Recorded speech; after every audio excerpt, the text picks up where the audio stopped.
प्रश्न तुमचे, उत्तर आमचे. अचूक, निर्भीड आणि सडेतोड. लोकशाहीचा खरा मंत्र म्हणजेच न्यूज लोक.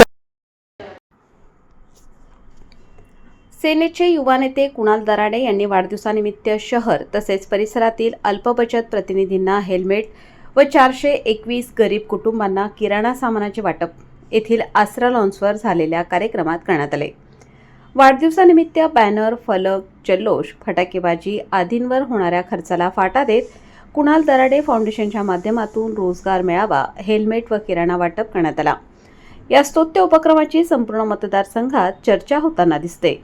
जनकल्याणकारी कामात दराडे कुटुंब नेहमी पुढे राहिले आहे आणि ही सेवा अविरतपणे अशीच पुढे सुरू राहील व अल्पबचत प्रतिनिधींना सुरक्षा मिळावी तसेच गरीब कुटुंबांना हातभार लागावा या दृष्टिकोनातून हा सामाजिक उपक्रम आपण हाती घेतल्याचे कुणाल दराडे फाउंडेशनचे संस्थापक अध्यक्ष कुणाल दराडे यांनी प्रसारमाध्यमांशी संवाद साधताना सांगितले. न्यूज लोकतंत्र 18 साठी अय्यूब शाह, येवला. आज कुणाल दराडे फाउंडेशनच्या वतीने माझा म्हणजेच कुणाल दराडे यांचं अभिष्टचिंतन सोहळ्याच्या कार्यक्रमाचं आयोजन करण्यात आलं होतं.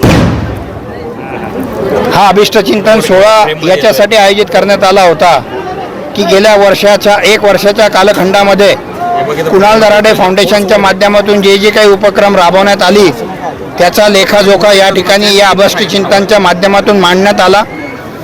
आणि या अभिष्टचिंतन सोहळ्याचं एक खास वैशिष्ट्य म्हणजे का कुणाल दराडे फाउंडेशनच्या आपल्या मित्रपरिवाराने ठरवलं की भाऊ तुमचं वय 42 वर्ष वय झालेलं आहे आणि 43व्या वर्षी तुम्ही पदार्पण केलं आहे आणि म्हणून आम्ही 421 परिवाराला, जे गोरगरीब परिवार आहे, 200 मुस्लिम माझ्या माता भगिनींना आणि 221 माझ्या हिंदू माता भगिनींना या ठिकाणी किराणा वाटप केलेला आहे.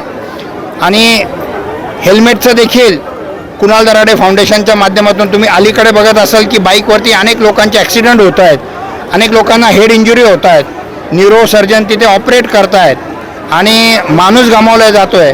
ही बाब लक्षात आल्यानंतर फाउंडेशनच्या माध्यमातून अनेक लोकांना हेल्मेटचं देखील वाटप या आजच्या दिवशी केलेलं आहे. या अभिष्टचिंतन सोहळ्याच्या निमित्ताने दरवर्षी मला एक वेगळी ऊर्जा माझे कुणाल दराडे फाउंडेशनचे पदाधिकारी देत असतात आणि ती ऊर्जा घेऊन मी वर्षभर काम करत असतो. कारण त्यांची ताकद, त्यांचा आशीर्वाद, त्यांचं मार्गदर्शन हे वर्षभर मला मिळत असतं आणि त्याच जोमाने मी काम करत असतो. या भूमिकेतून आजचा अभिष्टचिंतन सोहळा या ठिकाणी आयोजित करण्यात आला होता. अनेक मान्यवर व्यासपीठावरती आले होते, ज्यांनी मला आशीर्वाद दिले, ज्यांनी मला मार्गदर्शन केलं आणि खास करून कुणाल दराडे फाउंडेशनच्या प्रत्येक ग्रामीण भागातून, कानाकोपऱ्यातून या ठिकाणी माझे मित्र आले होते. त्यांनी देखील मला शुभेच्छा दिल्या आणि आशीर्वाद दिलेला आहे. आजचा हा अतिशय आनंदीमय सोहळा जो माझ्या जीवनातला आणि भविष्यात मी एवढंच सांगेल की समाजाला हवंसं काम या ठिकाणी मी करणार आहेत आणि समाजाच्या कुठल्याही घटकांनी ज्या वेळेस मला हाक त्यावेळेस येण्याचं काम एवढंच शब्द देऊन थांबतो. धन्यवाद.